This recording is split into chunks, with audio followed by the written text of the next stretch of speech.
I am Luna, 32 years old, living with my husband and son. I joined the company as a new graduate and have been working there for 10 years now.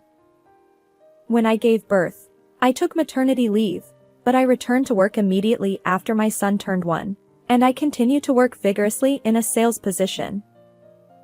Thanks to my hard work, I am on the verge of a promotion, and recently, work has become even more enjoyable. On the other hand, my husband, who is 3 years younger, has been restless and changing jobs even before we got married. He aims to start his own business someday, believing that to become a future entrepreneur, it's essential to gain skills by working in various companies rather than staying in one place. However, when I look at my husband's current situation, his salary decreases with each job change. I have doubts about whether he is truly improving his skills. Despite that, I felt it was my responsibility to support our household while encouraging my husband's dreams. I wanted to believe in his potential. However, my husband betrayed me. He used an unthinkable method to trap me. During the first couple of years of our marriage, my husband and I got along well. Our life wasn't easy due to his unstable job, but spending time with my husband dreaming about building our own home and traveling abroad was enjoyable. However, things changed after I gave birth to our son. My husband became noticeably cold towards me. Looking back, perhaps he hadn't changed much himself. It was having a child that made me realize his true nature. While my husband had never been keen on household chores, he particularly disliked childcare. When I was on maternity or childcare leave and stayed at home, things were manageable. But once I returned to work after my childcare leave, my days became a whirlwind. I woke up early to prepare breakfast for my family and take our son to daycare. After work, I rushed to pick him up, did the grocery shopping, and prepared dinner. I barely had time to catch my breath. I could have used an extra pair of hands. Yet, my husband seemed oblivious to my struggles. Despite having more free time than I did, he adamantly refused to take our son to daycare. When I asked him why, he said he didn't want to be perceived as someone with too much free time if he did the school run as a father. I tried to convince him that it's perfectly normal for men to be involved in parenting these days. In fact, I saw plenty of fathers in suits doing school drop-offs at the daycare. However, no matter what I said, my husband remained stubbornly resistant. Avoiding arguments, I eventually gave in. Balancing work, household chores, and childcare was tough for me, especially with early mornings and overtime at the office. But I persevered for the sake of our family. It would have been helpful if there were someone who could admonish my husband. Unfortunately, the only person he fears, my father-in-law, is currently away on a business trip. My father-in-law always praised me for balancing work and household chores, understanding the demands of my job. Even when my pregnancy was confirmed, he advised my husband, "Take good care of Luna." However, shortly after our son was born, my father-in-law was transferred far away. My mother-in-law stayed behind in our hometown. Unfortunately, unlike my father-in-law, she dotes on her son excessively and only takes my husband's side, so I couldn't rely on her at all. With her extensive experience as a homemaker, my mother-in-law didn't seem pleased that I continued working after giving birth. Additionally, she must have been bothered by the fact that her own son kept changing jobs without making significant progress. It seems she felt frustrated that I, as the daughter-in-law, achieved more in my career. Every time we met, she made snide remarks about me prioritizing work over my roles as a wife and mother. While she surely knows that my work contributes to our current lifestyle, she still criticized me. Eventually, she started saying absurd things like how it's pitiful to leave my child at daycare until late or that I should quit my job altogether.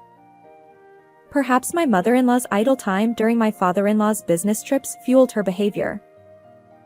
She would casually drop by our house, deliver her barbs, and leave.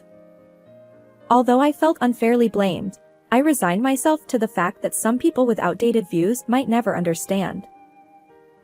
Unfortunately, my husband seemed to resent my professional success. When I received a raise for my efforts, I excitedly shared the news with him, hoping for at least a congratulatory word. Instead, his response was a dismissive. Oh, really? It hurt. As time went on, my husband's attitude worsened. He started berating me, saying things like, Don't get too full of yourself just because you're earning a bit more. The constant criticism from my husband and even my mother-in-law left me questioning why I was working so hard every day. I began regretting my decision to marry him. To make matters worse, my husband's late nights became routine. Despite working at a factory where he should have regular hours, he often returned home well past midnight. When I asked him why, he always claimed it was work-related. I didn't believe that could be true, but whenever I tried to inquire further, he'd become irritable. So I refrained from pressing the issue, but I couldn't help feeling suspicious about his unnatural behavior. And then, finally, an incident occurred. One evening, my mother-in-law suddenly dropped by our house unannounced. While her impromptu visits were nothing new, that particular day left me feeling utterly drained. You see, earlier in the day, there had been a daycare sports event, and I had worked late, waking up early to prepare lunch boxes. I was exhausted and had planned to go to bed early, especially since an important business meeting awaited me the next morning. My son, worn out from the sports event, had already dozed off in his bedroom after dinner. However, with my mother-in-law's arrival, I couldn't simply retire for the night. Determined, I dragged my tired body to the kitchen to prepare some tea. However, at that moment, my husband suddenly grabbed my arm tightly. Surprised, I looked at his face. You must be tired, so I'll take care of it. My husband rarely steps into the kitchen, so I was taken aback. Normally, he insists that I handle everything, cooking, cleaning, and more, no matter how exhausted I am from work. Perhaps he wanted to impress my mother-in-law. I thought it was probably just empty words, so I ignored him and headed back to the kitchen.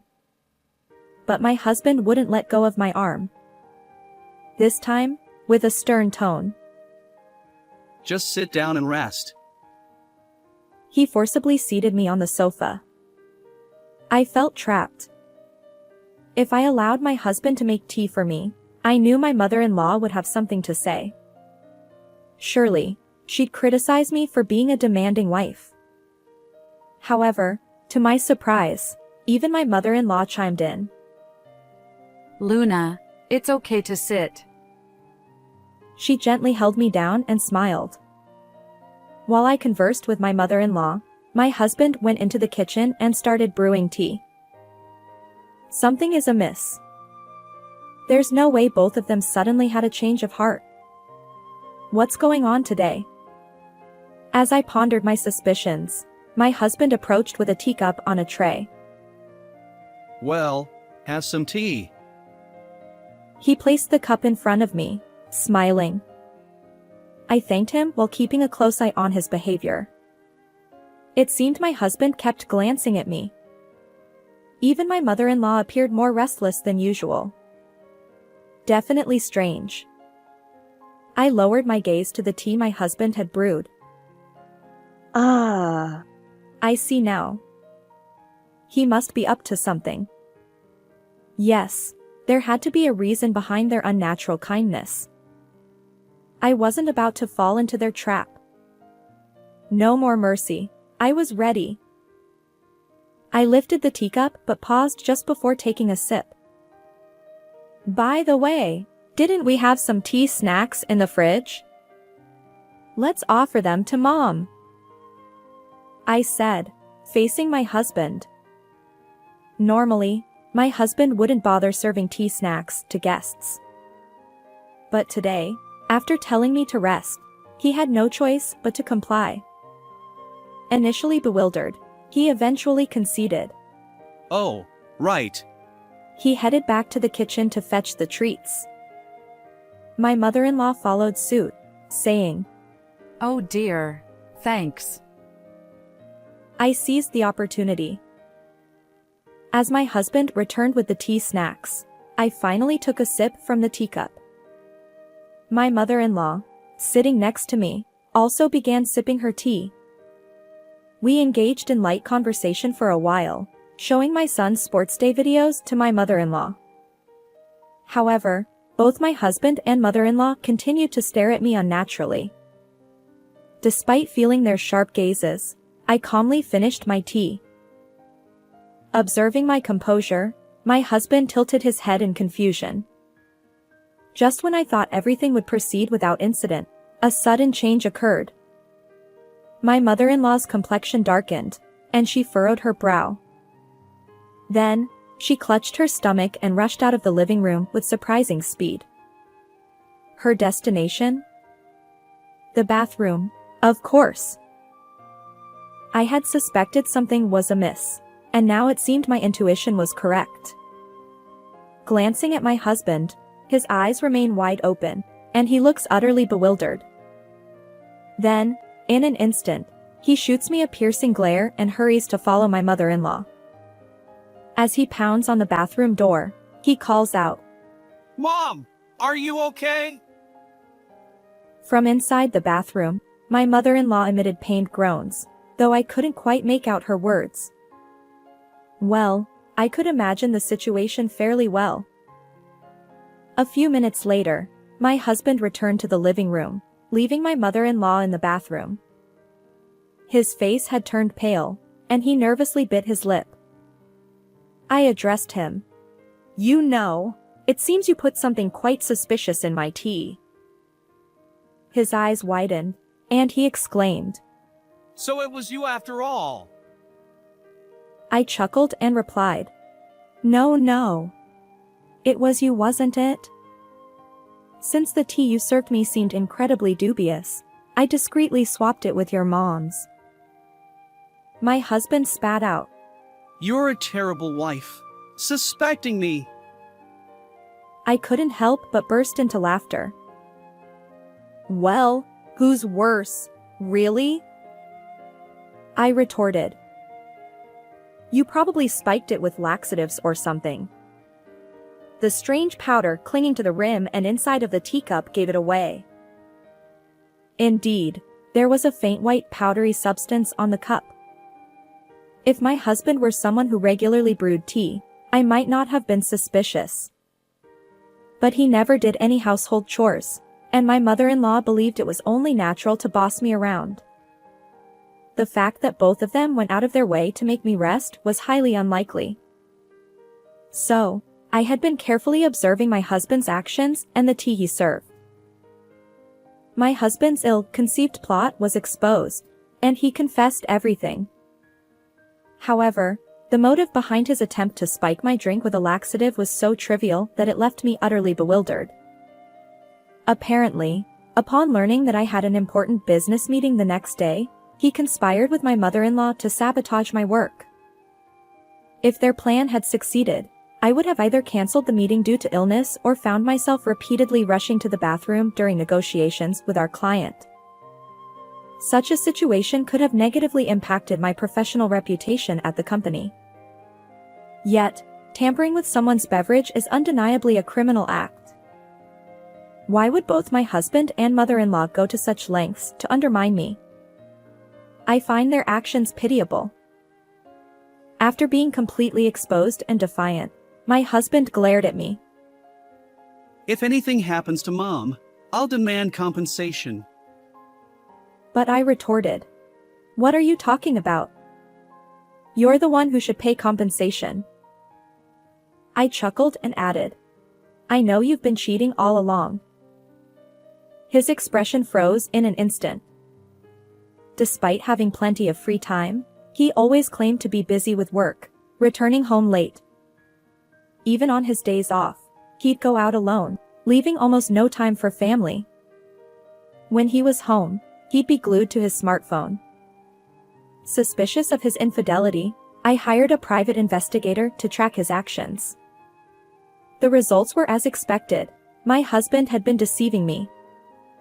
He pretended to be single at a mixer, got close to a young woman, and spun tales about upcoming business ventures. She, fresh out of school and naive, fell for his lies. Later, my husband tried to justify it, claiming that dating a younger woman boosted his confidence. I could almost picture him puffing up, bragging about his future as a CEO. But if he had that much free time, he should have put more effort into achieving his goals. Instead, it seemed my husband, like a spoiled child, was chasing an impossible dream of entrepreneurship. Surprisingly, my husband, caught in his infidelity, turned pale and froze. I looked him straight in the eye. "Let's get a divorce. You'll pay alimony, of course, and child support." His defeated response was, Fine, whatever. but then he tried to assert himself. Just so you know, if we divorce, I'll take half of our savings. I know you've been secretly hoarding money. I chuckled and sighed. "You won't get a share of my assets. Most of the remaining savings are from when I was single. The pre-marriage savings aren't subject to division." He retorted. What? That can't be true. Besides, you've been earning lately. I decided to enlighten him.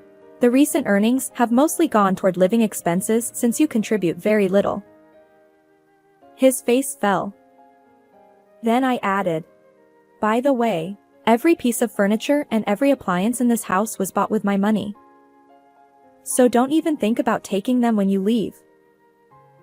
This house is in my name, so please gather your belongings and leave."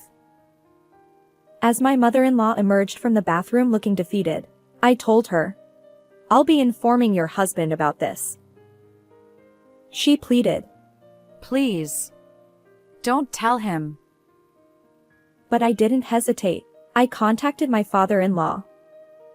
Naturally, he was furious, and my mother-in-law was handed a swift divorce. Afterward, realizing that he couldn't expect any share of the assets, my husband finally understood his predicament. Despite pleading with me, saying he didn't want to separate and that he couldn't live without me, his apologies now hold no sway over my feelings. I hired a lawyer, and the divorce with my husband was finalized successfully. I claimed substantial compensation for emotional distress and child support. Due to his low income, my husband couldn't pay the compensation in one lump sum, and he ended up burdened with significant debt. But the punishment meted out to him wasn't limited to that. Since I filed a police report about the laxative incident in my tea, both my husband and mother-in-law were convicted of assault. Although they received probation, they now share a criminal record. In the end, my husband was also rejected by his affair partner, and he works tirelessly day and night to repay his debts. Meanwhile, my mother-in-law, abandoned by my father-in-law, leads a miserable life in poverty. They tried to undermine me with baseless jealousy, but they reaped what they sowed. On the other hand, my recent business negotiation was a great success, and I was promoted to lead the sales team. I moved out of the apartment I shared with my husband and rented a new condominium. Now, my son and I live happily together. Although my first marriage ended in failure, I'll continue working diligently and ensure my happiness. Farewell, everyone. How did you find this story? Please consider subscribing to the channel.